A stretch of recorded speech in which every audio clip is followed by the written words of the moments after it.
2, 1. Okay. Good evening, everyone. I call the September 21st, 2022 meeting of the Albuquerque-Bernalillo County Water Utility to order. All members are trying to be present, I think. This is, of course, meeting is via video conference. I'm not sure how to deal with that. We have some members who are trying to get on, but I guess we'll just see on that. We're going to begin with a moment of silence and the Pledge of Allegiance led by Trustee Gilbert Benavides. Are you ready? Sure. Pledge allegiance to the flag of the United States of America and to the republic for which it stands, one nation, under God, indivisible, with liberty and justice for all. Thank you, Mr. Benavides. Okay, next item is to approve the approval of the minutes. Make a motion to approve the August 17, 2022 minutes. And is there a second? I'll second that. Okay, we have, let's see, our person, did she get that? Ms. Sullis, you got that? Okay, so it's all in favor, say yes, all opposed say no. So we're going to do a roll call vote. Ms. Sullis? Councillor Feeblecorn? Yes. Councillor Jones? Yes. Vice Chair O'Malley? Yes. Commissioner Piscotti? Yes. Commissioner Quesada? Member Rael? Yes. Chair Pena?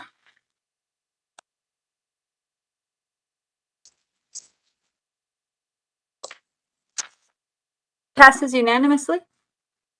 Thank you. Takes us to item 4. There are no proclamations and awards this evening. Next is public comment. Ms. Sullis, do we have anyone signed up to speak? Yes, we have one, Elaine Hebert. I'm going to unmute her now. Okay. So We'll have 3 minutes to speak with a warning at 2.5. Can you hear me? Yes. Can you hear me? yes. Yes. Yes. Great. Happy last day of summer. As most of you know, I have more than 20 years of water planning experience and at least 15 years of attending these meetings. I try to provide relevant information and useful suggestions. Today, I would like to address the water outlook and water production information, the Colorado River and Water 2120, and the TCAC vacancy appointments. Those are items in the agenda. Item 10B, 10C, and 6B. This board is charged with overseeing our water resources. I don't believe that the information contained in 10B, the Water Conservation Report, provides enough to do that. Despite groundwater usage and GPCD being the 2 criteria to determine whether drought exists, there is no information on these 2 metrics. There's no information as to how much water has been produced, much less separating it between ground and surface water. There's nothing about GPCD, even though according to Water 2120, it is to be down to 110 by 2037, meaning that at least 1 unit must be conserved every year between now and then. Furthermore, future prediction information is slim, only showing the drought outlook as of August 31st, while the latest one is not so rosy, is a disservice to the board. NOAA's current prediction is, quote, La Nina is favored to continue through Northern Hemisphere winter 2022-23 with a 91% chance in September through November, decreasing to a 54% chance in January through March of 2023. That means we are likely looking at another dry winter. Temperatures are projected to remain higher than normal for the next 15 months, while precipitation is projected to be normal or less than normal. What does that mean for water management here? Some suggestions include provide more robust information regarding precipitation, temperature, and drought predictions. Include GPCD groundwater levels and depletion amounts in the monthly report. Investigate more flexibility to take advantage of high monsoon flows. I hope that you've all read the Albuquerque Journal's recent series of articles on as the 100th anniversary of the Colorado River Compact approaches. Not only will that compact affect us, the Rio Grande Compact will as well. Last month, I mentioned that our region is approaching the 3rd rail of the Rio Grande Compact. What actions are being taken? First, some suggestions. Focus on reducing pumping. Show the water impact of every development prior to approval, such as R2225 today.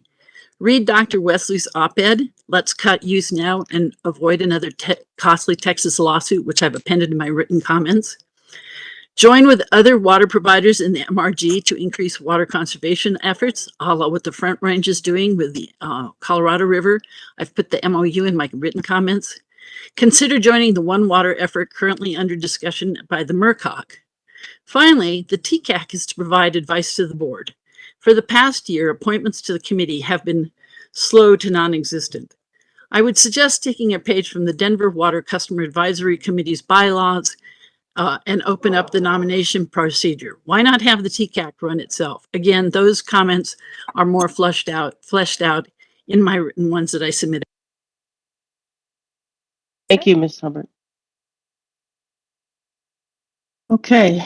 The next item is announcements and communication. So our next scheduled meeting will be October 19th, 2022 at 5 p.m. It says via video conference, but there's an opportunity, I think, here to meet, in person. So we have item B, which is the Technical Customer Advisory Committee vacancy. There is a vacancy on the Technical Advisory Committee. If board members have any nominations, please direct them to the online application at the Water Authority website. And I'm assuming, Mr. Sanchez, that it details what we're looking for as a vacancy on this particular, the Technical Customer Advisory. Madam Vice Chair, that's correct. Okay. Next, item 7 is the first reading, which is the introduction of legislation. Item A, authorizing an agreement for water and sewer service for Paseo and Kimmick. And if we move this forward, it will be presented under approval. So I will need a motion and a second to suspend the rules and consider this item for immediate action. Second. Okay, is there a motion to, oh. Okay, Ms. Jones, I guess you can say that I didn't move it, so. You didn't move I it. could I say make you that moved motion. it, okay, so then, yeah, and then I think Councilor Feeblecorn seconded, so. But thank you, Commissioner Casada. I did not second it. Oh, you didn't? Okay. All righty. So then we go to the consent agenda. Mr. Sanchez. Madam Chair, I think, was there a motion on suspending the rules? Yes, I thought so. Oh, that's right. I So you have to apologize. vote A on roll that. call vote. Yeah, okay. Madam Chair. Salas? Madam Chair. Yes. This is Lawrence. Mr. Rail. Before we go to the vote, is there any particular reason why this has to be voted on today? Just for background information. Chris Cadena should be on and he could explain that. Mr. Cadena? Yes, hello.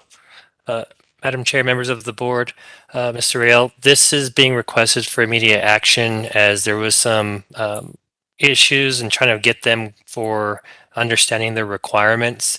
We were working internally and there were some things that we needed to do on our end and it pushed them a month further in the board hearing. So to help them with their financing and meet all their deadlines for the financial situation, they're requesting that we make that a 1 month meeting. Mr. Rael, does that answer your question? Commissioner, so, and Mr. Cadena, then them is the Jubilee Development LLC. Is that who we're talking about? Madam Vice Chair, Board Member Rael, that is correct.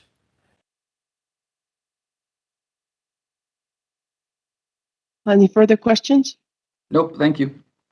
Okay, then we'll just go to a roll call vote. Who made the motion?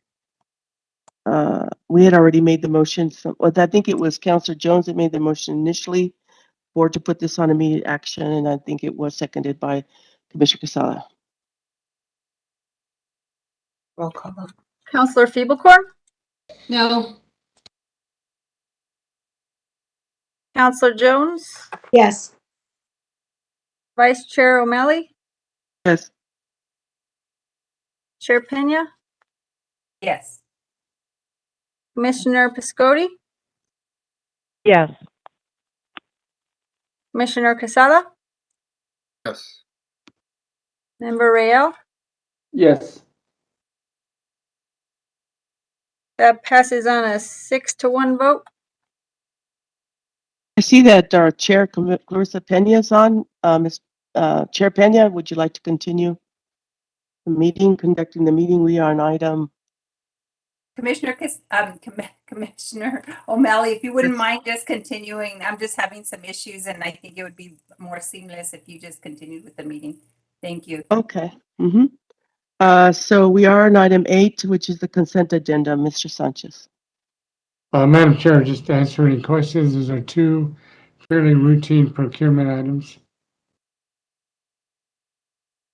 Are there any questions for Mr. Sanchez? This is Barricade Services, it looks like, and a contract with Snyder Electric Systems. Madam Chair, I move approval of the consent agenda. Is there a second? Second. Okay, I think that's Councillor Feeblecorn.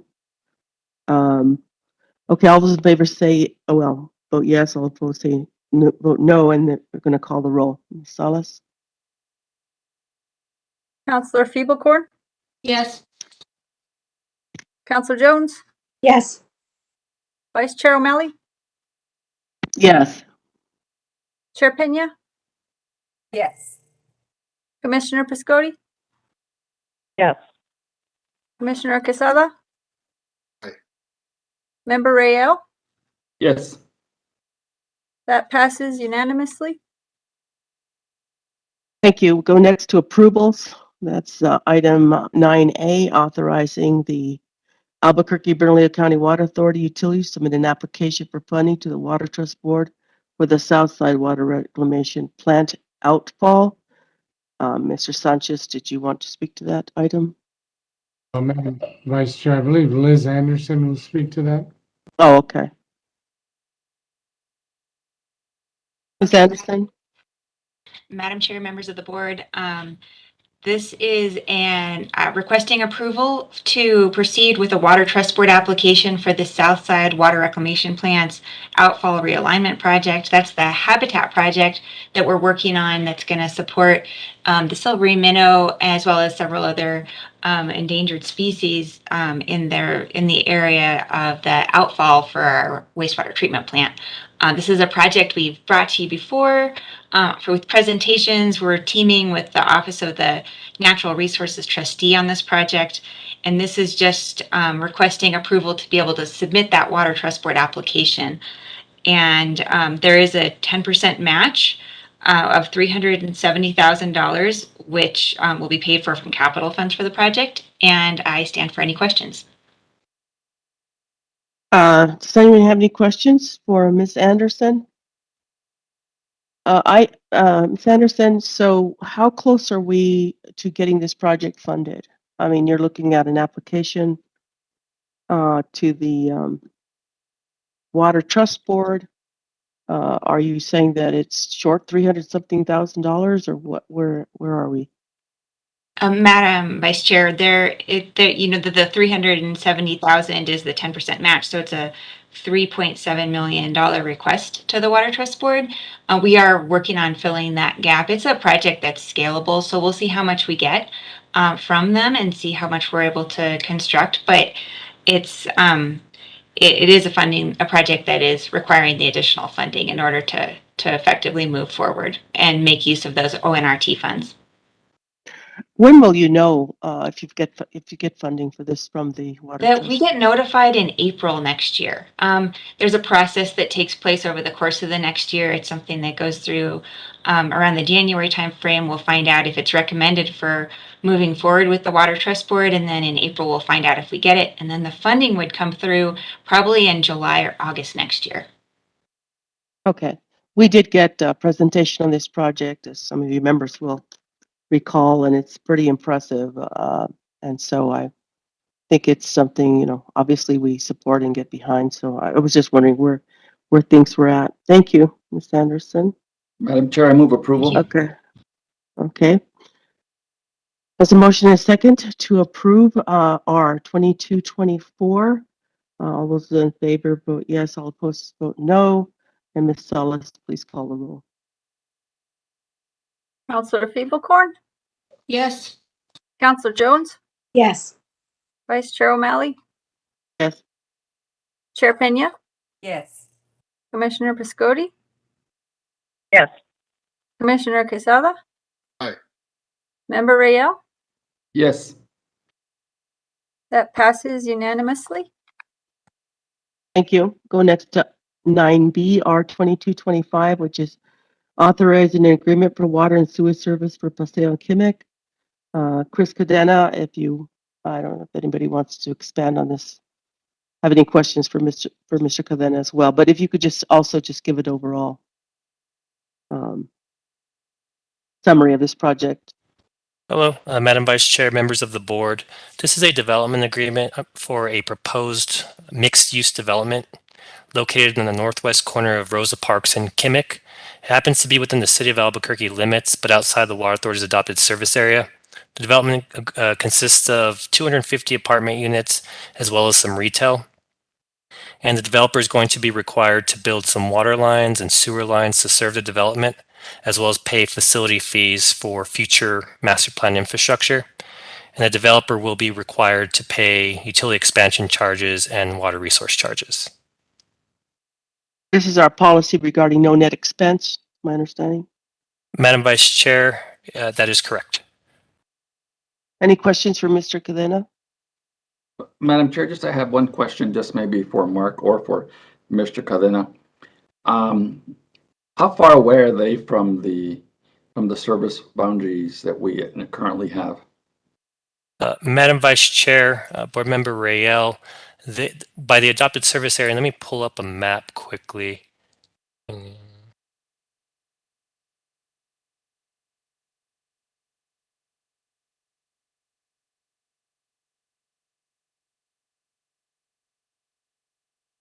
They are, if I were to take a measurement as a crow flies from the edge of the nearest polygon or the nearest border, they are about 2,800 feet, so about a half a mile. The boundary closest to them happens to lie within the Petroglyph National Monument area.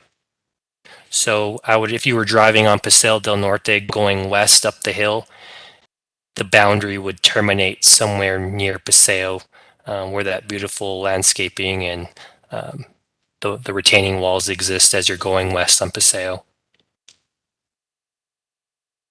And just not to belabor the point too much, but by having this development occur, at what point does that necessitate the Water Authority reestablishing boundaries, or are these boundaries set as they are, and everything beyond this boundary will be outside the service area? Madam Vice Chair, Board Member Rayel, the adopted service area is a fixed polygon.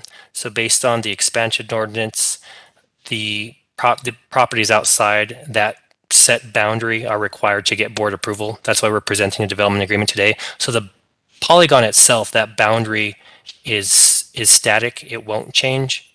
And for properties to receive service outside of that static boundary, they will need that board approval via the development agreement process. So one more question, Madam Chair, and I don't know if you know this, Mr. Cadena, but given what you just said, how many residents in Bernalillo County are outside that service boundary, would you say, that are connected to our system? Madam Chair, Board Member Rayel, as far as the number of residents, I don't have that number.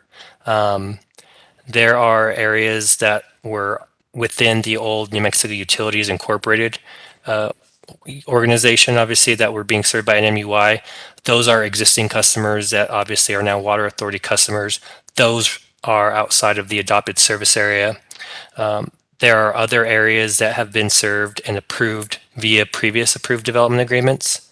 But as far as the number of units, I don't have that readily available. But would it be safe to say that then anything, Madam Chair, anything, Mr. Cardenas, have any housing that's beyond this service line going west are all outside the service boundary? Is that right?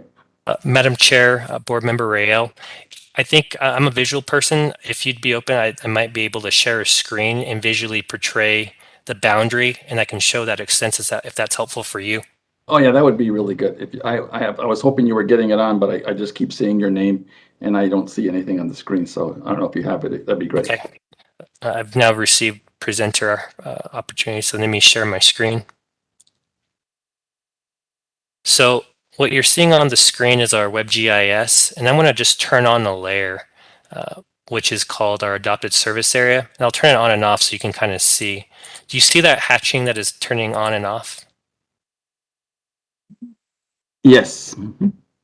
That is known as our adopted service area. So that's that static polygon that I was speaking to. The project that we are discussing today is right here in yellow. So the measurement I gave you, which is about a half a mile, I'm measuring from this edge to this distance here, and that was about that half a mile. But as you can see, there are multiple developments or many areas being served that are outside of that adopted service area. Much of it is in that old NMUI area, in addition to other areas that have been approved via this process. All right, that's really helpful. I know we have these boundaries. I just was curious how far west of the service boundary line this development was being developed. Thank you. You're welcome. Thank you. Mr. Cadena, could you highlight again the map up, if you would mind, and also point out again where this development is? Yes, Madam Chair, or Madam Vice Chair, the development is, I'm going to show it with my arrow. It's right in this area. And let me simplify the map so it's easier on the eyes.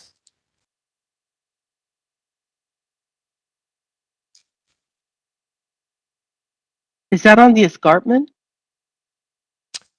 It is the development. So let me highlight it for you.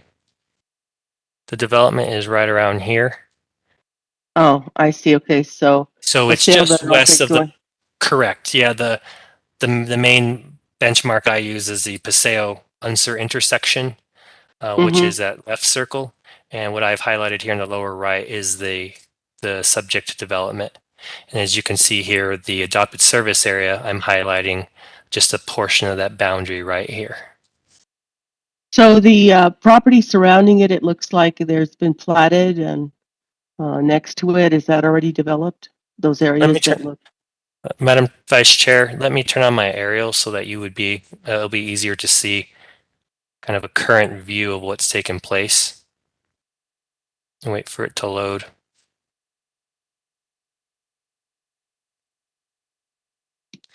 There you go. So this is an aerial, it's 2 years old, but much of the undeveloped area is north, as you can kind of see in this general area, also known as Volcano Heights, is about 500 acres of property that has not yet been developed. So that happens to lie outside of the adopted service area. There's a lot of area kind of west along Universe, areas that just haven't been developed today. There's a lot of housing development. I'm sure most of you have heard of the Volcano Cliffs area, also known as a special assessment district. A lot of beautiful homes going up in the area, a little further south here. So there's a decent amount of development in this general area. Thank you. Are there any questions for Mr. Cadena? Madam Vice Chair, I just had a quick question. And I don't know if it's for Mr. Cadena or Mr. Sanchez, but we get these requests pretty regularly since I've been on this board. And I'm just wondering if someone could walk us through what kind of analysis is done on each of these, on the impact on water resources and what it would take for one to be, turned down. I just don't have an idea of what kind of analysis is being done before it comes before this board. I do have concerns about this one tonight because I feel like I don't see any need for immediate action, but I would like to hear more about the analysis that the Water Utility Authority staff are doing on this. Thank you. Somebody could answer that. Madam Vice Chair, Member Feeblecorn. So developers are responsible for performing what are known as studies. They analyze the area, and we work with different developers and engineers that they contract to put forth engineering plans for the necessary infrastructure to support said developments. So in this case, we've identified some infrastructure that's immediate to the property as well as master plan area. And we use that information and pick off pieces necessary to assign it to any development. Thank you. So tell me if this is true. If the developer is willing to pay the fees that you outlined, then it is an automatic yes from the Water Utility Authority in terms of adding service area and adding additional water use to the system.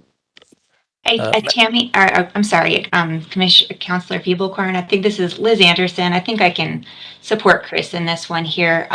Within utility development, this is more of a large scale concept in terms of available water resources.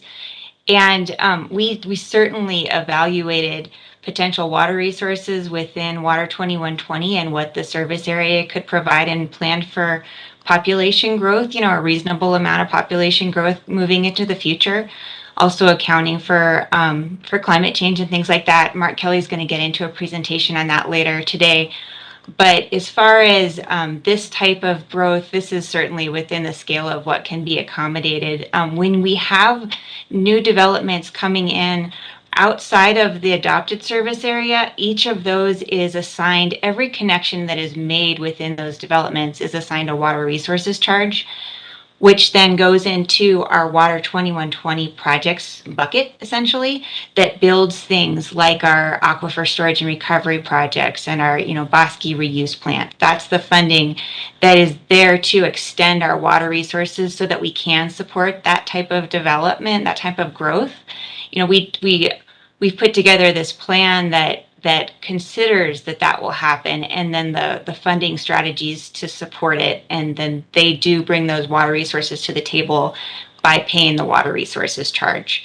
So this is a small development. Chris showed you a large area there on the map that is not being considered as part of this development. This is a very small area that's being committed service to. And the reason that we've asked for it to be considered for immediate action is because it is a small development. Anything large that would really need some kind of, extra consideration and extra time for consideration certainly would be put through the standard 2-month process. But we're trying to work with the development community and not be a hindrance in a sense to letting those things happen when it's on these small scales. This particular development the developer's been working with us for quite some time to get this through and make sure that they have all the plans in place. They're also going to be paying for additional infrastructure that's needed for the system. So there's some good contributions coming in there for them to support the resource that we're bringing to them. Thank you for that. One more question, Madam Vice Chair, if you don't mind. So that's all very helpful. I appreciate that. Is there a maximum? Is there some limit that in a given year or given 5 years, we will not expand our service territory beyond that? I just feel like, I know this is a small one, and every time we have one, it's small. But is there some point beyond which we would say, no, we cannot continue to expand service territory given that we have limited water resources in this region? Within the planning horizons that we've created and the population growth that we're seeing in the region, we are by no way exceeding what we've anticipated for the what we can accommodate in the system. So I guess I'll just put it that way. I don't have a great set number for you, but we do see this as something that can certainly be provided by the system without causing harm and causing us to skew from those projections. Madam Vice Chair and Councilor Feeblecorn, I think the other point to make here, and this will be covered in the presentation later, we have doubled our population that we serve, and we consume half the water that we did 2 decades ago. So that gives you some sense of, as time goes on, we're actually consuming less water with more population through conservation, and that trend will continue. Additionally, 2120 assumed we would double in population over that time horizon. And Mark Kelly will get into that later, and I think shed some more light on that. But to answer your question, none of these are automatic. We analyze each one of these.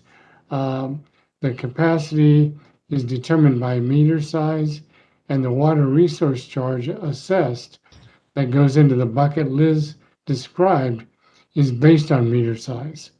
So proportionally, they're contributing to our ability to create reuse projects into the future. Counselor, does that answer your question? Sam, thank you. Okay, I just wanted to sort of maybe just frame this another way. Can you deny a developer, if you will, or owner access to water if the infrastructure is there and they're willing to pay the cost to assuming, of course, there's water availability, that they can that they can hook up, they can pay those hookup costs, whatever they may be. Madam Vice Chair, that's a good question. That's never really occurred at this scale. I would assume Charles Koberg's probably on here. That's probably a legal litigation kind of question. Charles, if you're on, can you respond? Yeah, thank you. Vice Chair, I think what we may be confusing is the concept of consuming the water versus having the water available. Because remember, when we serve water, much of it comes back to us unless it goes on the landscape. It comes back to us. So as we learn to conserve, we are creating more supply. And when we add infrastructure, such as a way to store water with ASR or a way to conserve water with reuse, we're increasing our supply, and then we can increase the number of customers we have. But the ordinances that this board has had from its very beginning, and some of them even were adopted almost verbatim from city ordinances, say many different conditions to growth. And I can remember situations where we have said, given what you're asking for, the conditions of growth don't fit. And the one I'm thinking of most recently was they were quite a bit outside of our adopted service area, and it would basically be what you probably heard of is referred to as leapfrog development, where basically the development that was going to occur is way out there on the end of a shoestring from where all of our other customers are. And the analogy that we've used is basically the water authority and their existing customer base is sort of a club. If you want to join, you have to pay what it takes to be part, and part of that is participating in a limited supply that we have, and we have to be good stewards for everyone. And that's why these things outside the service area have to come to the board, because we need these kind of discussions each time, especially if it's a large development. Does that answer your question? I apologize if it was a long answer. No, I assumed that, we would not, provide the kind of infrastructure needed for what we would call a leapfrog development. I was pointing out, though, that this particular development is right next to another development which has infrastructure, and they're willing to pay to have that extension and the infrastructure to get water. And water is, at this point, available. And so I'm thinking all these things, right, that it's likely that we would not deny it. I mean, to be honest, we would not recommend denial. That was my point. maybe I confused the issue, but thank you, Mr. Colberg. I don't know if anybody has any other questions we have before us. Is there a motion and a second? Did we hear good there? Madam To Chair, approve this? Madam Chair, I do have one point to make, if I might. Sure. I think it's fair to say this, Mr. Sanchez. In the past, any costs associated with development going outside the service area, the only disincentive that has been, if you will assess, is the cost of the service. So that if a developer wants to build something outside the service area, they pay a higher price for that service. So it's really been the disincentive has been the costs associated with the service and not necessarily always the water availability. Is that fair, or am I simplifying that too much? I don't think so. Madam Chair, Mr. Rael, a bit of both. I think generally that's true. I guess the converse of that would be there's an incentive to build inside that adopted service area. And that's really a fully built out area. That's described as Mr. Cadena mentioned. So there is a cost disincentive to build outside of that. And it's simply that our existing ratepayers do not subsidize growth. And as we grow, and we plan to grow as a community, we have to have the resources to acquire additional capacity to serve that growth. And that's what the water resource charge consists of. Previously, it was called a water supply charge when the water authority would acquire water rights. The 2120 plan, as a matter of policy, said we would no longer acquire water rights, but better reuse the water we already have, and thus the creation of more reuse opportunities. And that water resource charge has substantially increased to help pay for those projects. Okay. Thank you very much. Appreciate that clarification. Thank you. And now I can't remember if we did a motion and a second on this particular item for final approval. No Do motion you yet. recall? Okay. Is there a motion to approve? I'll make a motion for approval. Okay, that's Chair Pena, and is there a second? Second. There's a second by Commissioner Quesada. All those in favor vote yes, all opposed vote no. Ms. Salas, take the roll, please. Counselor Feeblecorn, No. Counselor Jones, Yes. Vice Chair O'Malley, Yes. Chair Pena, Yes. Commissioner Piscotti, Yes. Commissioner Quesada. Aye. Member Rael. Yes. That passes on a 6-1 vote. Thank you. It takes us next to other business, which is 10A, the drought update, and Mr. Bustos will be presenting that. Put my glasses on. Actually, I'll do without glasses. Good afternoon, everyone. Madam Vice Chair, members of the board. I'm going to be providing an update on the drought. And I'm sure you're all aware that we've had a pretty good monsoon season. As you can see in the maps here, in June 14, we were experiencing beyond exceptional drought conditions. The whole state and the whole region pretty much looked like this. Since then, at least here in New Mexico and here in Bernalillo County, we've received over many inches of rain. Where do I got that? Oh, we received over 6.72 inches of rain, which, coming from the Caribbean doesn't sound like a lot, but here in Albuquerque, it does make a difference. In regards to the drought, you can see how because of the good monsoon season we've had. Right now, we're only looking at facing severe conditions for drought. In the last 20 years, we've been within the severe conditions or close to them. So obviously, it's certain conditions that we've learned to navigate and deal with. How our customers have responded has been, in my opinion, has been amazing.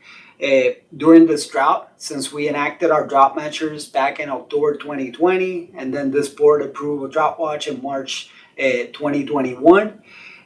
Our customers have reduced their demand by 1.6 billion gallons from 2020. So that's exceptional to see. That's pretty outstanding. And a lot has to do with the programs that we have enacted, and a lot has to do with the monsoon and folks not watering when it rains. Next slide. Our EPCD, we started at 128 this year. Right now it's looking at like 126. I'm hoping that our programs remain strong and we do get some fall precipitation. It's looking somewhat normal right now, but temperature is about to increase regardless of we move to the fall season. So that may drive some demand. And in this chart, I'm showing the ranges of temperature. Even if we had some good cloudy monsoon rains, we did experience about 8 record max heat days. And that's an indicator of our climate and how it's changing, and it's something that we have incorporated in our planning strategies. The August 22 average temperature was about 76.8, which is below the normal. Next slide. This chart shows Albuquerque rainfall from the beginning of the year until now. The green line shows the actual rain for this year, and then the brown line shows the normal for this time. And you can see we're a little bit above normal for this time of the year. Typically, by now, we will have received about 6.3 inches. We're about 6.7. And we're supposed to be getting some rain in the next coming weeks. So things are looking pretty good. Next slide. This chart shows the river flows. As you can see, there's a gap right around July where we experienced 4 days where the river was basically bone dry. There was RVs playing in the river. And since then, we've had extremely good monsoon events, which have helped to improve the situation. We've been able to provide water to our non-potable users, which includes the Balloon Fiesta Park and over other 630 acres of public land and turf and trees. In order for us to start the water treatment plant, we have to have consistent flows. So we're constantly monitoring to see when that's going to happen. In the meantime, all other demands, potable and other irrigation uses are being met by our groundwater sources and also our reuse. Next slide. As we move towards the future, the regional drought conditions are looking like they're going to remain, but they're going to be improving, at least in the fall season. It's looking like we're expecting another La Nina forecast through the northern hemisphere this winter season with a 91% chance. And if that happens, this will be only the second time that we experience 3 times in the year where we have a La Nina effect since we started recording. So what that means for us is that we're probably looking at another year of possibly median or low snowpack. which would probably affect our surface water sources next year. We continue to work with our customers and drive a good message. Right now, we're updating our drought strategies so we can align them better with our conservation strategies. And as part of that, we're also looking at creating more messaging so we can continue to go strong, not only in this fall season, but in the upcoming year, anticipating that most likely we may or may not be in a drought. So according to our drought plan.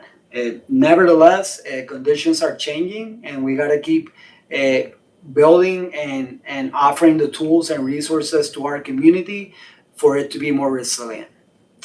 And with that, any questions? Any questions for Mr. Bustos from the membership?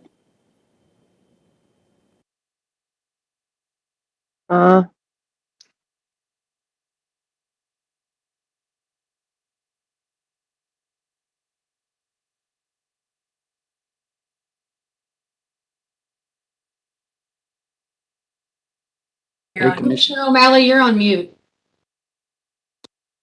I apologize. I asked if there were any questions for Mr. Bustos. Maybe that's why I didn't hear anybody say anything.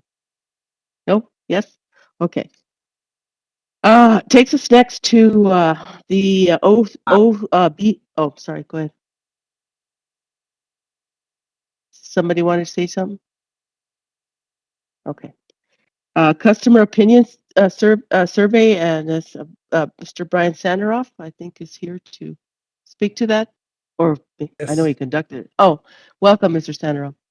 Thank you, Madam Vice Chair, members of the board. I'm Brian Sanderoff. I'm pleased to be here this evening to go over with you the recent customer satisfaction survey that we conducted on your behalf.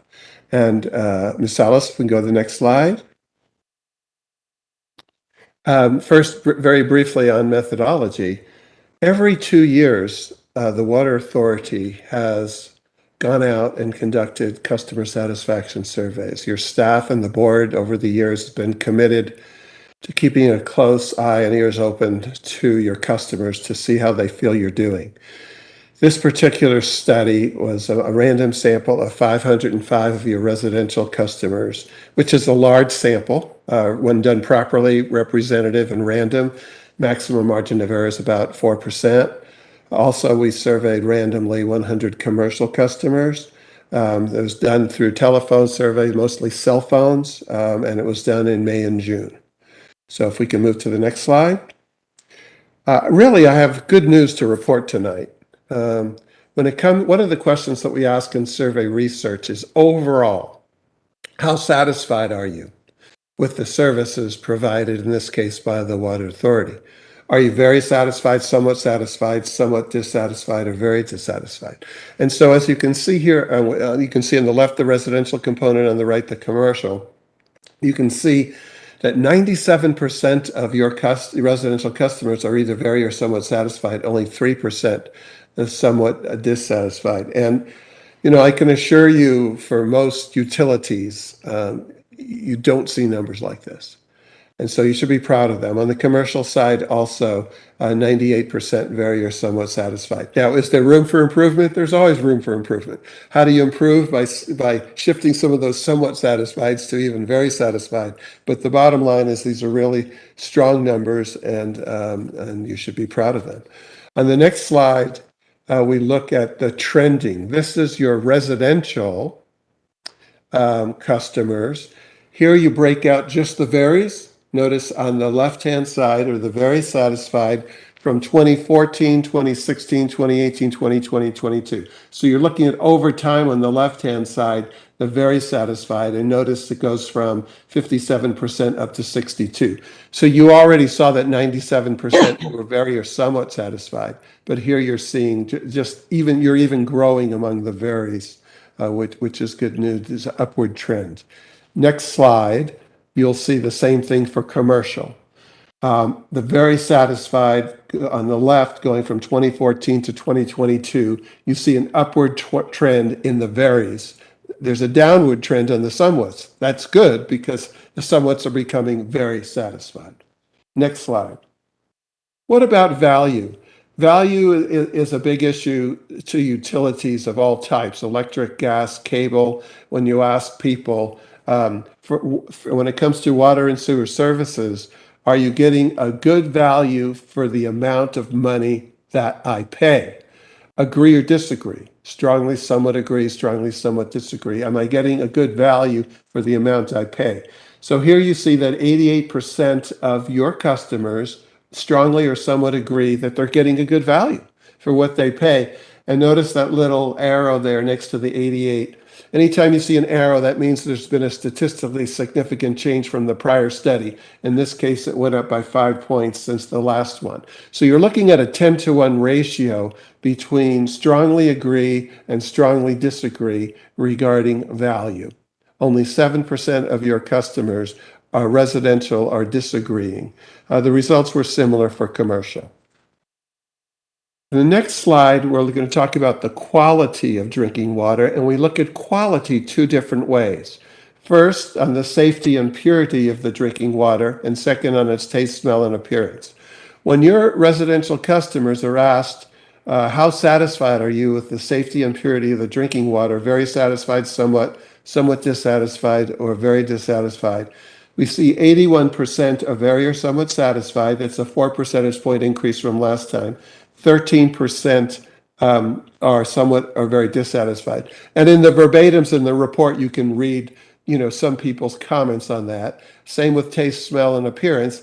So we're seeing good numbers, 77% very or somewhat satisfied. But 18% of your customers are saying they're somewhat or very dissatisfied. This percentage has been similar in the past. This would be an area that you can continue to work on that challenges you. There are some people who complain about the taste or the smell or the appearance of the water, but you're still at a situation where 77% are satisfied. Now, it turns out that the perceived quality of water correlates really strongly with overall satisfaction with the water authority.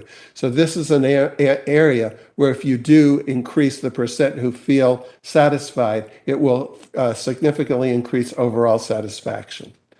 On the next slide, we're looking at reliability on top.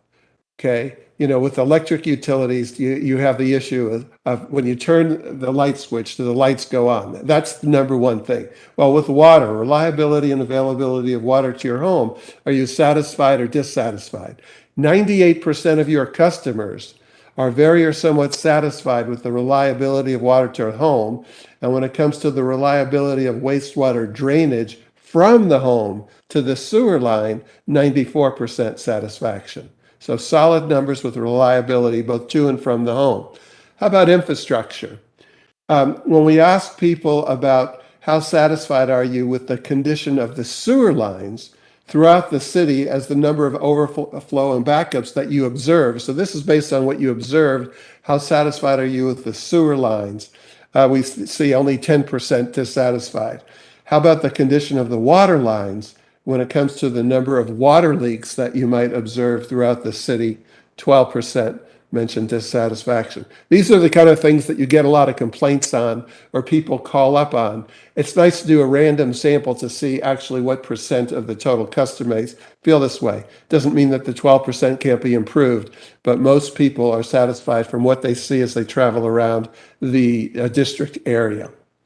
On the next slide, what about satisfaction with controlling odors from sewer lines and treatment facilities? 7% dissatisfied, 81% satisfied. What about repairing leaks and the response time for restoration of service? 4% dissatisfied. What about responding to overflows and backups and the response time for them? Restoring service? 3% dissatisfied. So strong numbers on all these areas. On billing, on the next slide, what about billing options that you have? And I've watched this number increase over the years. Again, we've been doing a survey since 2006. 91% satisfied with billing options. I remember about a year ago, I changed myself from paying the bill in the mail to going online and automatically having it deducted from my credit card. And every month I get a notice telling me, reminding me, then a notice saying it's about to happen, then a notice that said it happened. I mean, it's a really efficient system, and people, 91% say they're satisfied with these options. Accuracy of the bill, 90% satisfied, 1% and understanding the bill format, also high numbers. On the next slide, public outreach and education on water issues. How satisfied are you with public outreach and education? We find 72% are satisfied with public outreach. That's gone up 5 points since the last study. 10% dissatisfied. Now we have about 20% who just don't know. No matter how much outreach you do, there's always going to be some people who don't notice it. That's not an unusual number. And when it comes to your water conservation programs and satisfactions with them, we also find very similar numbers, 72% satisfied, 8% dissatisfied with your water conservation programs. On water conservation management, on the next slide, we ask people to agree or disagree, vary or somewhat, whether households would conserve more water if they had an easier way to monitor their use. And so 82% of your customers agree. If there was an easier way to monitor their use, it might help them conserve even more. The next one's an important question. Agree, disagree. The cost of water is an important factor for me when deciding how much water to use. 81% of the people acknowledge or agree that the cost of the water does influence how much water they use as a conservation member. But really, this does show that customers are cost conscious. And then how about agreeing that I follow the water by numbers program? 64% agree, 15% don't. Some people just don't have any irrigation outside, live in apartments, whatever. Okay, moving along. What about on perceived importance of environmental and infrastructure issues? How important to you is the quality of the treated water returned back to the river? 91%, very or somewhat important. What about protecting and restoring upstream water sources and watersheds? 86%, very or somewhat important. Investing in the repair and replacement of old and water sewer lines?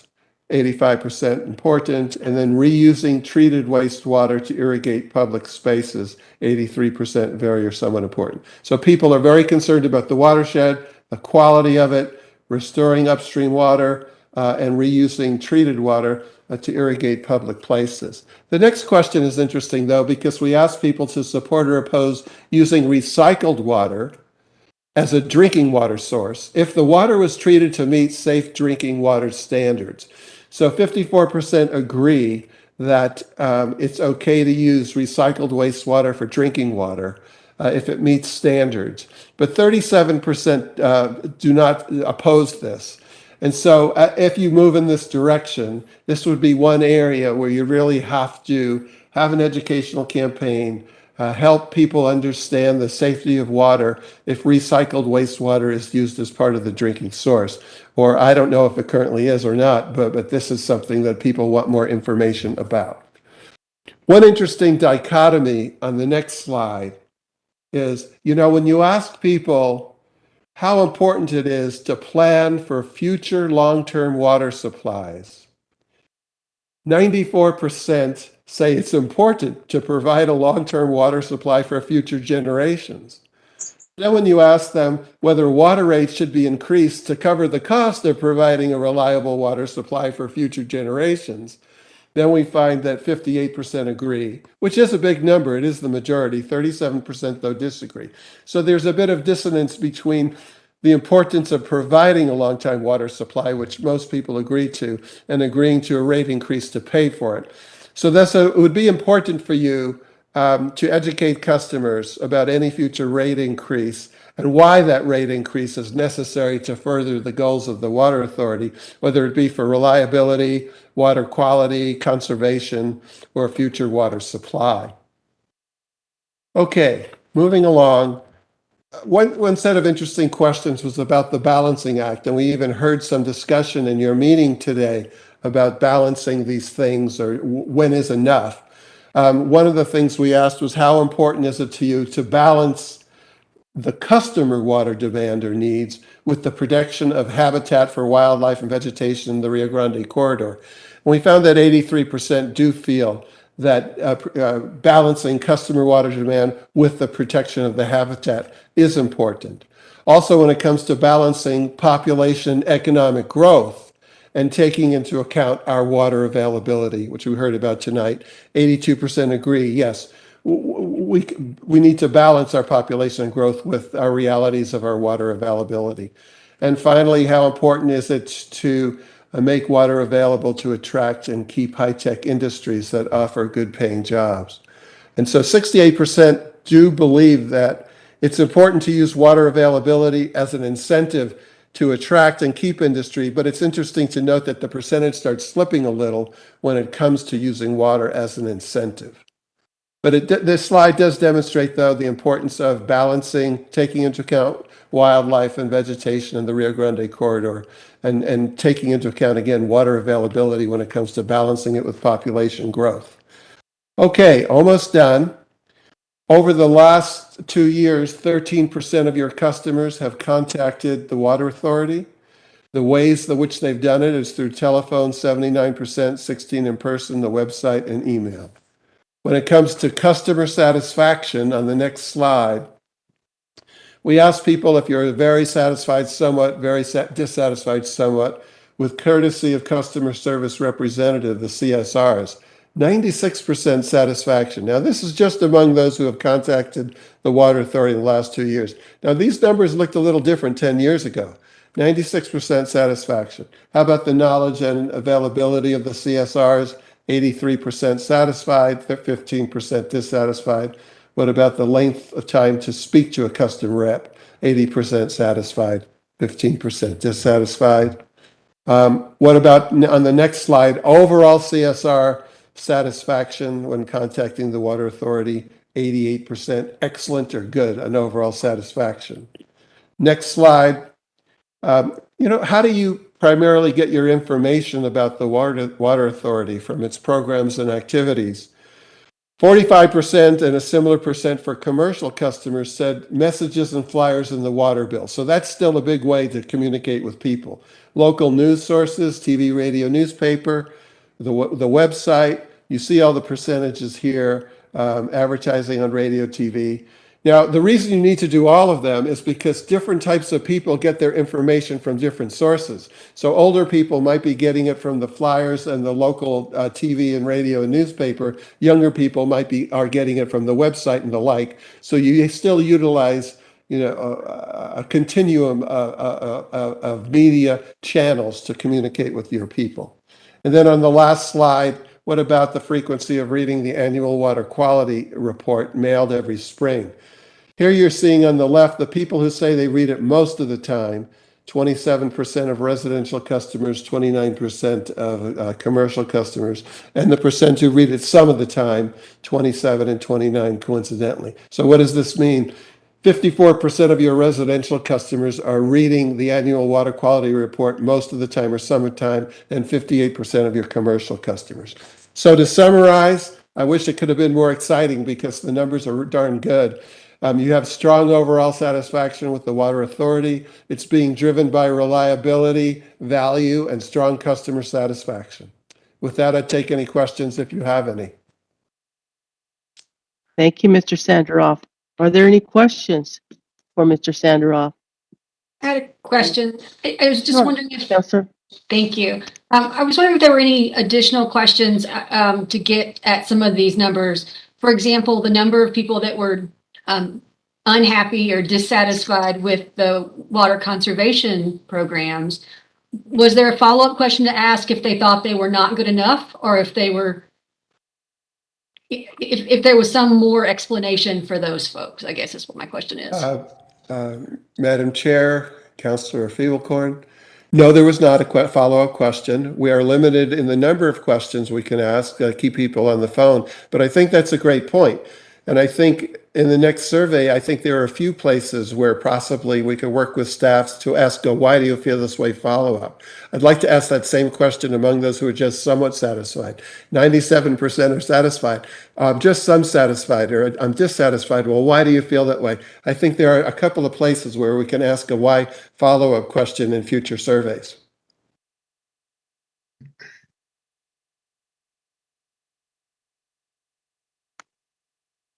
Okay, is there any other, oh, I'm sorry, Trustee Benavides.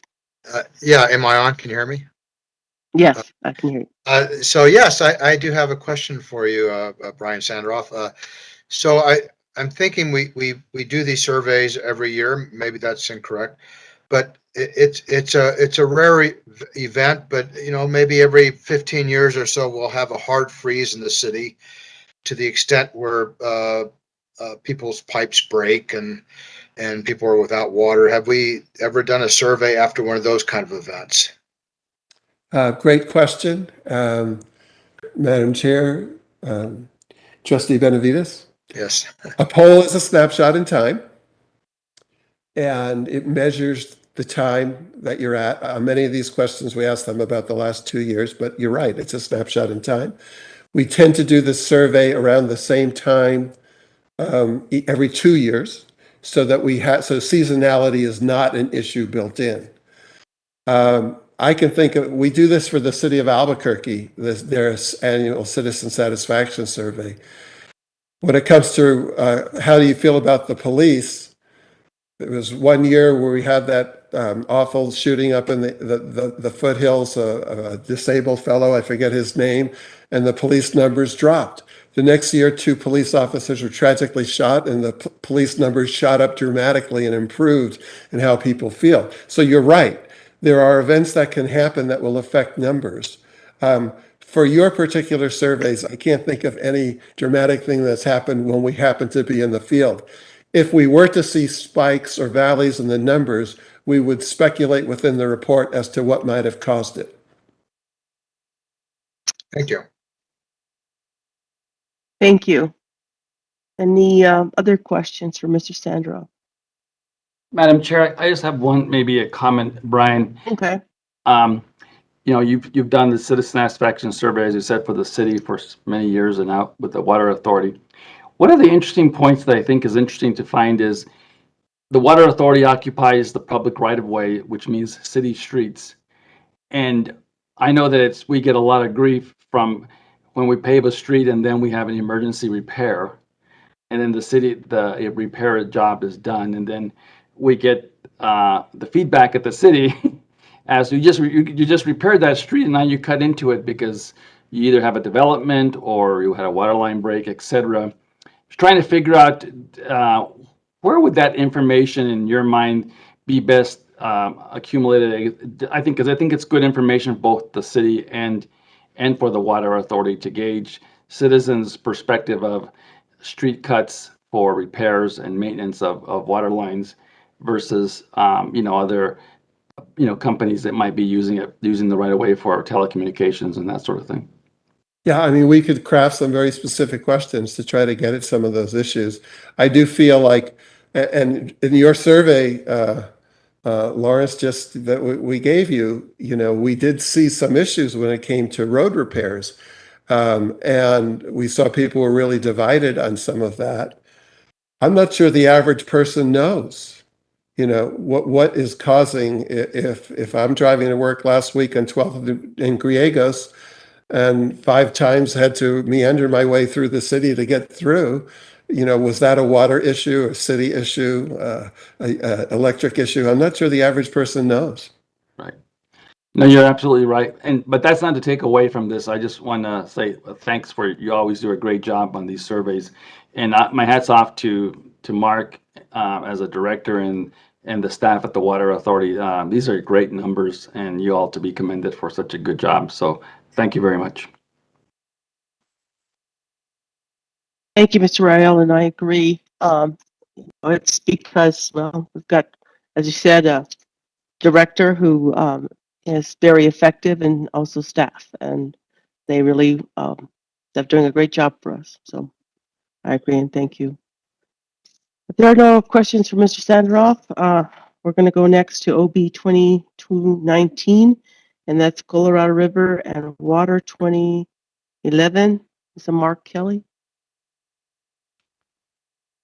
Madam Chair and members of the board, I'm Mark Kelly. I'm the Water Resources Division Manager, and at the request of the board last month about some of the issues occurring on the Colorado River, the board requested a presentation about them, and I'll also be talking about the Water Authority and what we have planned to mitigate some of the issues that are happening on the Colorado, which is Water 2120.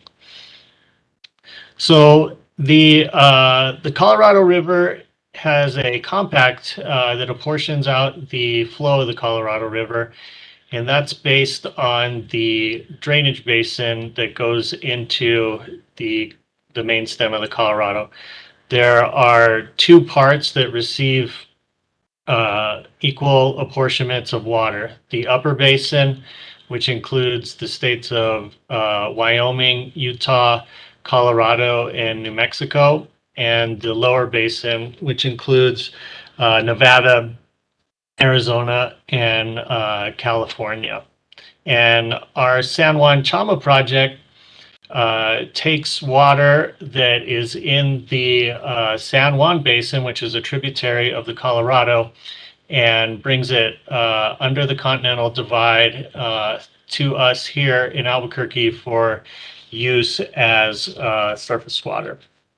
And New Mexico is an upper basin state. We get about 11.25% of what the upper Colorado apportionment is. Next slide.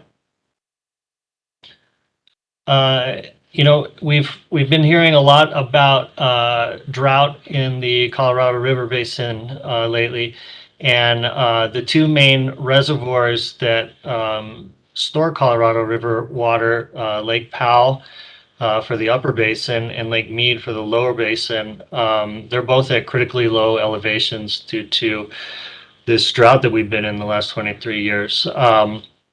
The Department of the Interior has implemented a drought response operations plan with the upper basin states to ensure that Lake Powell stays above a certain elevation that's required in order to run the turbines in Glen Canyon Dam and create electricity. The Department of Interior also called for a plan for conservation of 2 to 4 million acre feet recently by all 7 basin states. The Bureau of Reclamation has announced that we're in a Tier 2A determination for drought as of August, which means that cuts are occurring in Arizona and Nevada. And in all of this, the Department of Interior is also working on changing the operation guidelines in 2026. Next slide. So when we had a severe drought in the early 2000s, it led to some interim guidelines in 2007 that set the trigger elevations in Lake Mead for curtailment. Just last year, or 2020, the drought contingency plan to supplement those interim guidelines was created, and it has plans for the upper basin and the lower basin. In the upper basin, we're really governed by this drought response operations agreement. And so the Bureau of Reclamation and Department of Interior have created these drought responses, and they're also looking at doing a pre-scoping phase for operations of the Colorado River system post 2026. Next slide.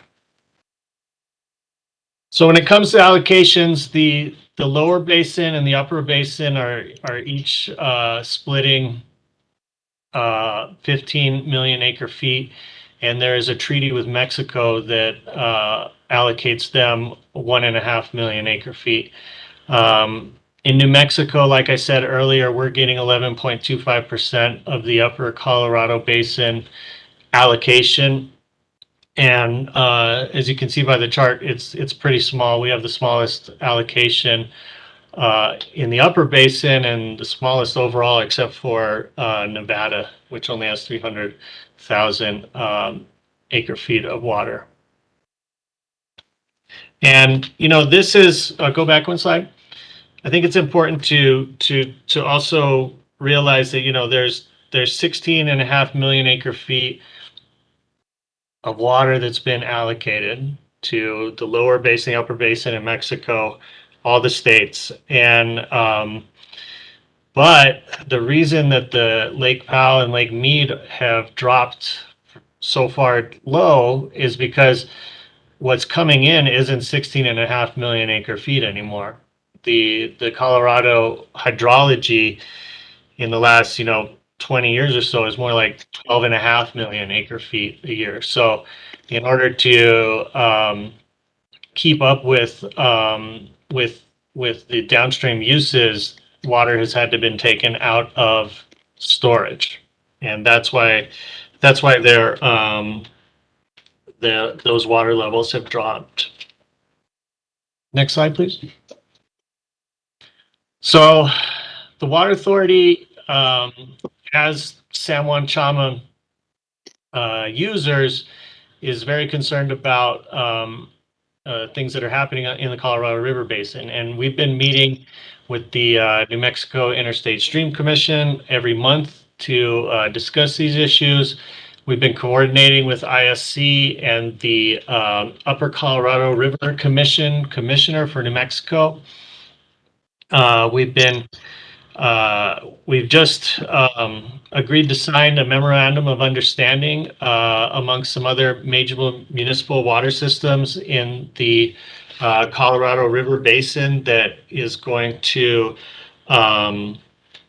really highlight the conservation that we're doing and are going to continue to do. And it's really it's very consistent with our policies of Water 2120 in terms of improving our conservation over time. So we're planning on signing on to that MOU. We've written a letter to the Bureau of Reclamation Commissioner discussing all of our conservation actions and how that interacts with Water 2120. And we've provided updates and information to the ISC and to the Upper Colorado River Commissioner about the actions that we're taking here in Albuquerque as an example to other basin states and users. Next slide. Recently, the Water Authority has joined with other San Juan Chama project contractors. These are other entities that have contracts for San Juan Chama water to form a contractors association. These are entities like the Water Authority, MRGCD, City of Santa Fe, and Oque Pueblo, amongst some other municipalities and pueblos. And the Water Authority is the fiscal agent for the association, and we provide a lot of technical support. But we are working with the Contractor Association to provide cohesive voice for the San Juan Chama project as it relates to Colorado River Basin actions, to advocate for the San Juan Chama project, but also to advocate to the Bureau of Reclamation that runs the San Juan Chama project about adequately funding our assets to keep them in a good working condition. Next slide, please.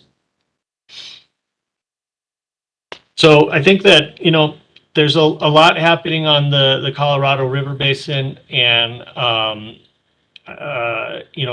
it can be concerning, but I think that what we have to look at for the Water Authority is Water 2120, which is our water resources management strategy, which takes a lot of the uncertainty that is happening on the Colorado River and has a plan for it.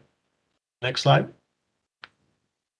Water 2120 looked at a variety of supply and demand scenarios from low supply and high demand to high supply and low demand. Next slide, please. And we also looked at how much allocations would be available in the future for our San Juan Chama project. And, you know, in the last 10 years, you can see here that the San Juan Chama project has not gotten a full allocation in 7 of those. So we as San Juan Chama water users have already experienced shortages just due to hydrology, just due to the snowpack not being there.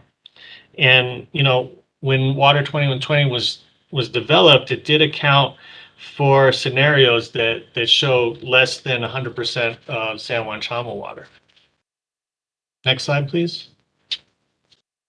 It also included climate change analysis and looking at the climate being hotter and drier and earlier spring runoff, and anticipating that droughts were going to happen during the planning period of Water 2120, which would, you know, harm our ability to use surface water. So these scenarios are in Water 2120 that have been planned for, and it's not surprising. And we have a way of I guess a way out, a way of dealing with them. Next slide.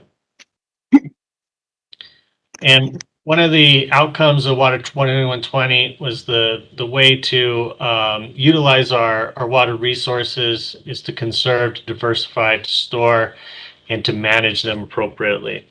Next slide.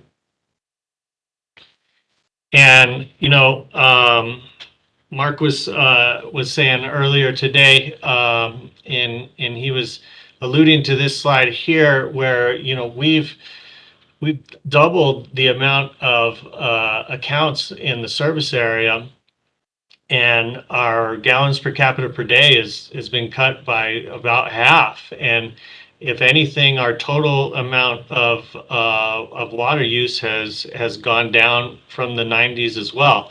And that's due to our great conservation program.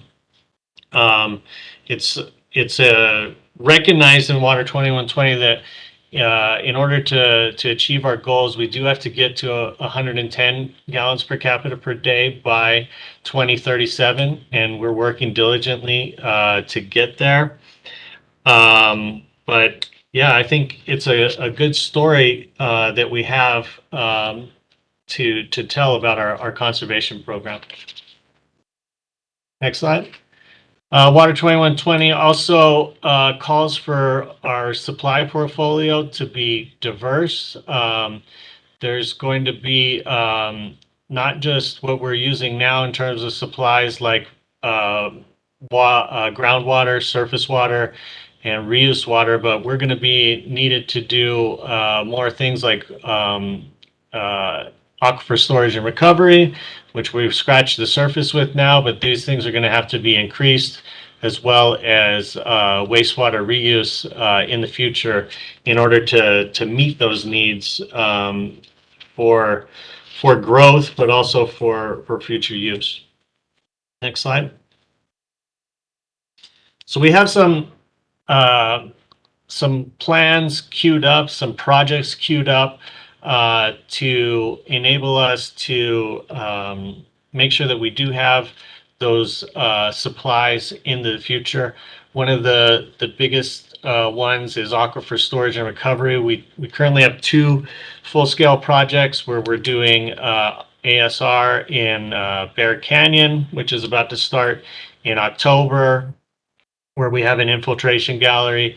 And then we also have a well at the drinking water plant that we are able to store San Juan Chama project water in the aquifer for use at a later time. And we have 4,000 feet or so in storage right now, but we realize that we have to get a lot more than that in storage eventually, so we can use it later. Next slide. We have started the preliminary, just first parts of design and planning of our Bosque reuse plant that is going to be near Coors and Montano.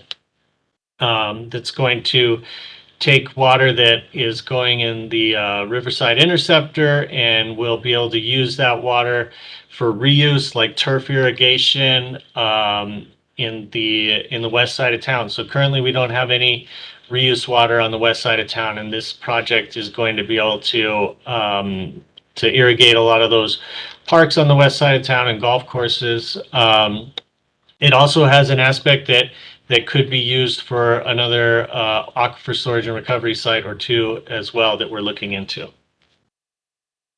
Next slide. We also have a project queued up to connect the south and the north reuse system. So we have our north side non-potable that provides river water to parks along the north side of town, including Balloon Fiesta Park. And we have our south side reuse that takes treated wastewater and puts it on golf courses and parks on the south side of town. And we eventually are going to connect those two systems. And that'll also be a good thing to help out in terms of using reuse in the middle part of town, I guess you could call it, but also it'll help us in terms of being able to fully utilize our San Juan Chama project water at Bear Canyon, because right now we're only able to use what is left after we irrigate the north non-potable system at the end of the year. And once these two systems are connected, we won't have that constraint anymore. Next slide. We're working to increase storage at Abiquiu, and we are working with the Office of the State Engineer and the Army Corps of Engineers to complete all of our permits and whatnot to be able to store not only San Juan Chama water, but native water in Abiquiu. And we're requesting that we need more storage space to do that, which will be another 10 feet of space. Next slide. So all these things, they're not easy. There are going to be challenges along the way.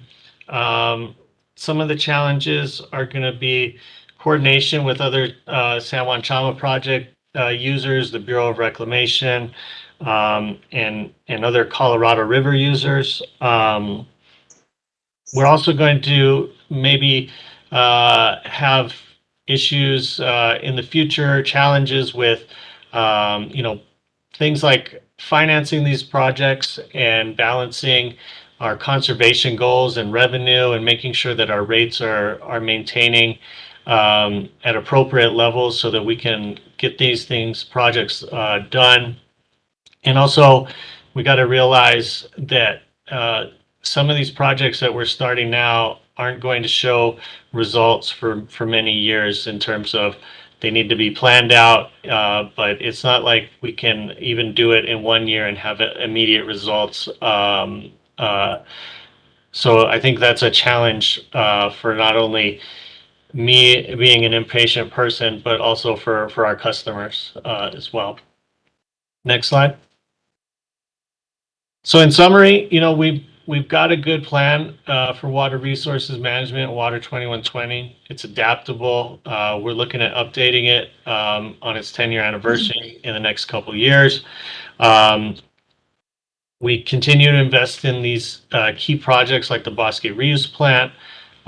We continue to work with our other San Juan Chama project contractors and to be an advocate for the San Juan Chama project on the Colorado River. And we're working on our long-term planning and our infrastructure to bring new supplies online. So that is it. Next slide. If there are any questions, I'd love to hear them. Madam Vice Chair. Yes, Commissioner Casada. Thank you, Madam Vice Chair. Mr. Kelly, I guess my question would be, I know that we funneled a lot of money through the county for these projects. Did we funnel enough to complete some of those projects? And then my second question would be, how are those projects really going to impact our use in the future? Is it going to really help us, bring down what we're using? Do you have numbers on that? Estimated kind of numbers. Vice Chair O'Malley and Commissioner Quezada, I think that, Liz will probably want to jump in and talk about the funding part, but I think in terms of bringing down our use, we have to do some of these big reuse projects and aquifer storage and recovery because, like Mark said before, we're not acquiring agricultural water rights any longer. So we've got to conserve our way to future use, and we've got to utilize our water resources in a better way through reuse, aquifer storage and recovery, and increased storage in the future. So I don't have any numbers off the top of my head for you on those, but Liz might be able to talk to you about the funding stuff. Yeah, thanks. I was just going to jump in there and say that, the ARPA funding that was provided by Bernalillo County, thank you so much for that funding. It has gotten us to the point where we now have a design contractor, an engineer in place that is designing the Bosque reuse plant, and we're also looking for funding opportunities for that plant from the federal government. There's so much funding out there circulating, so we are putting together a strong plan to get as much as that underway as possible, and having that seed funding from the county is really getting us a long way towards being able to realize some of that bigger federal funding opportunities. It's really great timing, so thank you for that. And yeah, we're just moving along with that project right now. I know the Bureau is very interested in funding that exact type of project and has reached out to us, and we've been working with them on that as well. Okay, thank you. And then just something that I would like to kind of see in the future is, the projects that are moving ahead, and what kind of impact would that, bring to Bernalillo County and the city of Albuquerque, because, the numbers are really good on what the city's done and what the county's done, and that's due to, our residents and our businesses, and really, the people who use the water along the Rio Grande. They're really stepping up their game. I'm working with some other entities now on looking at how we can go in and help farmers be even more efficient, and coming up with funding to give them opportunities to grow at a higher level. The ones who are really, taking it serious or actually looking at providing food for this community, and how we all could do better. So I think it's a great thing, just maybe in the future, a guesstimate of what and why we're doing these projects, I think would be good for the residents to know why we're throwing so much money at them and why they're super important, to the residents here in Bernalillo County and the city of Albuquerque. And it doesn't have to be answered now. Like I said, just somewhere in the future, we'd kind of like to, I think we'd all be interested in knowing what those numbers would be, and that we could pass along, some of that information when we have meetings and stuff with constituents, especially, as the South Valley and probably the North Valley would probably want to hear, how that's going to affect them and growers. So thank you. Thank you. Are there any further questions for Mark Kelly, Trustee Benavides, and then I think that was maybe. Go ahead. Yes. So yes, Mark Kelly. Some 40 years ago, it was pretty simple to get a permit to drill a domestic well in the North Valley where I live. how have things changed in that time? Can you still drill a domestic well into the aquifer? Vice Chair O'Malley and Representative Benavides, I don't really know. I've never tried to do that myself.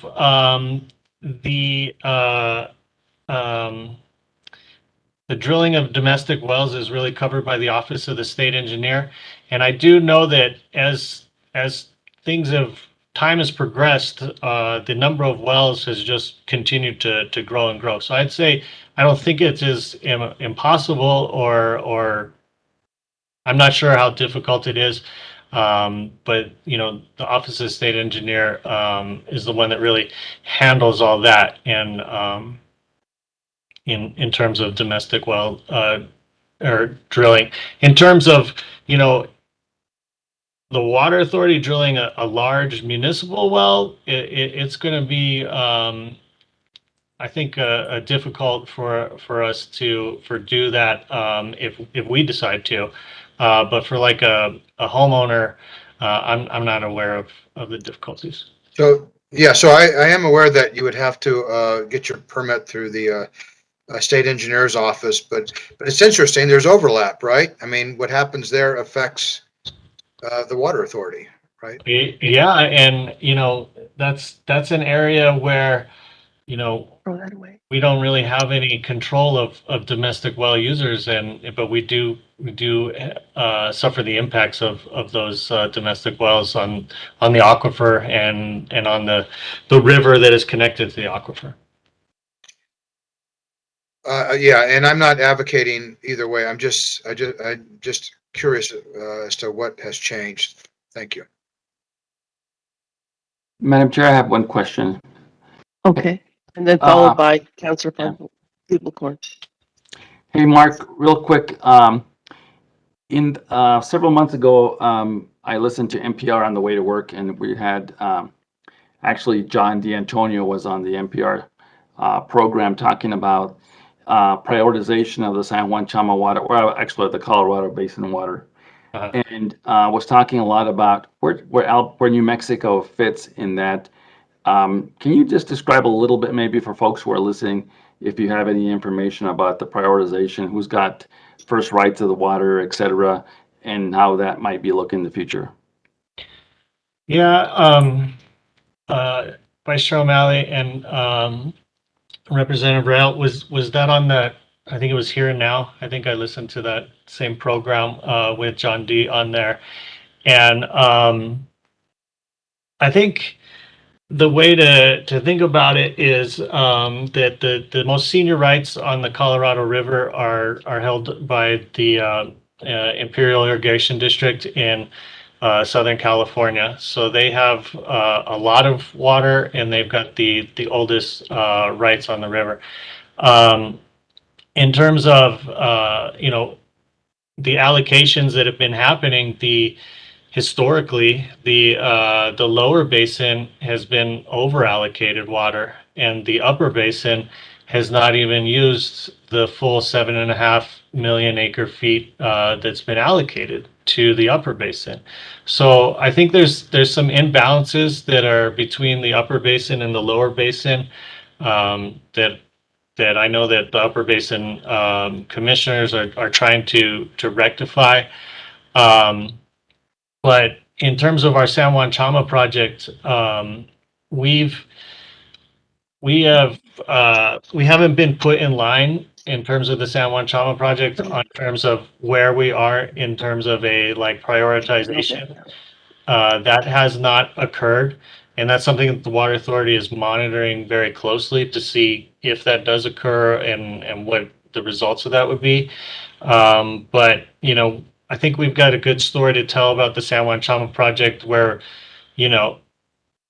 many users on the Colorado River have for years been getting their full allocation or more than their allocation, and if you look back, we have not, and we've been suffering at the effects of climate change immediately every year when that snowpack isn't 100% of what we could take. So I think in terms of where we are in the San Juan Trauma Project, that cannot be defined at this point.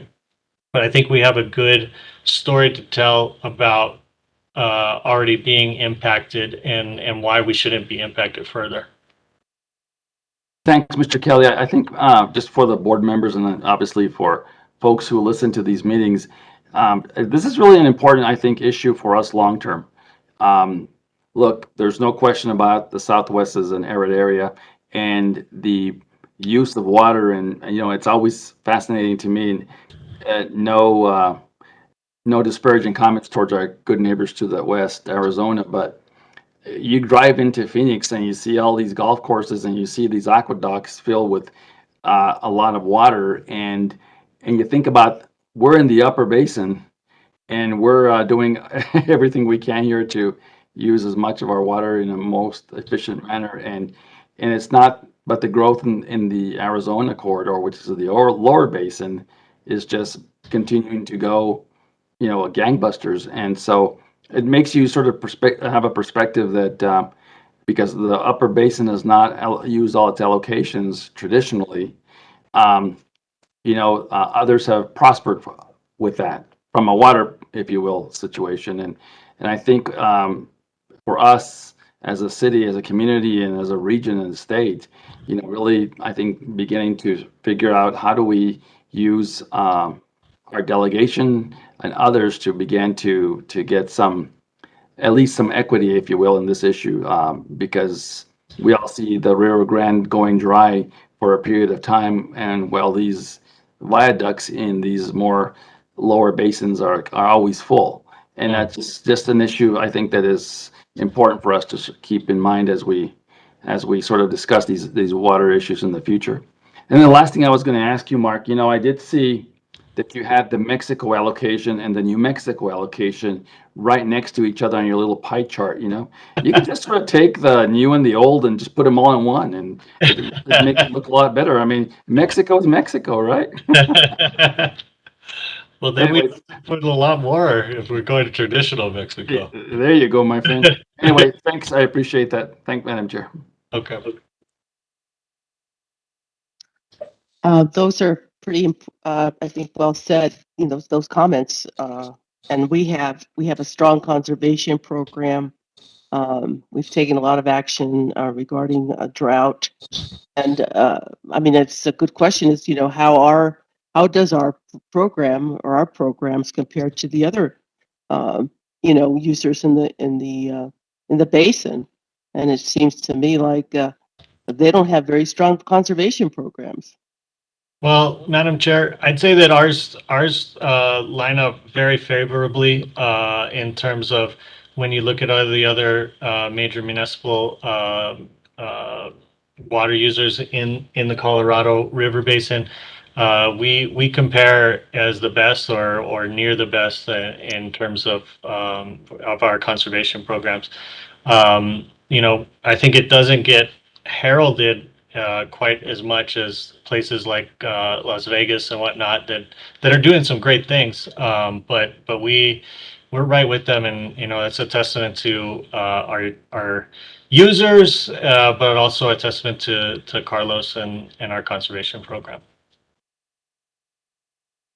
Thank you. Are there any questions for Mr. Kelly? I thought there was one other counselor. Okay, Counselor. Madam Chair, my question got answered, so you can take me off. Oh, it did. Oh, okay.